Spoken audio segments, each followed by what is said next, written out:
Welcome back. So there will be times when you are working inside of Windows 10 and you can't seem to end your session or to close some programs, maybe due to memory or just maybe due to the application. And there are some steps that you can take. And so what you're going to do is you're first going to hit the Control Alt Delete button. That's going to bring you up to the Task Manager. And when the Task Manager opens, what you're going to do is you're going to go to your processes. When you look at the processes, you're going to notice the processes that are running. You're going to see how much memory they're taking and how much of your CPU or your hard drive they're using.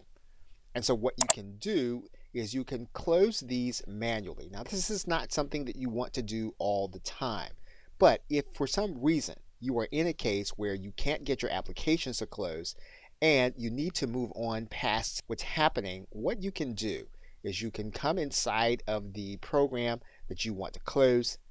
You can then right click that program and then you can click End Task.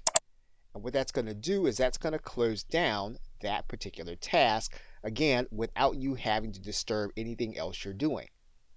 Perhaps you might see another task that you have open and it, for some reason, is keeping you from closing your operations. What you can do is you can go inside of that application.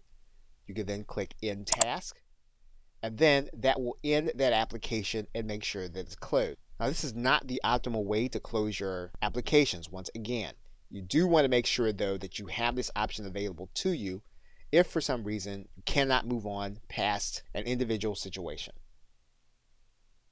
Okay, so with that, thanks, and I will see you in another video.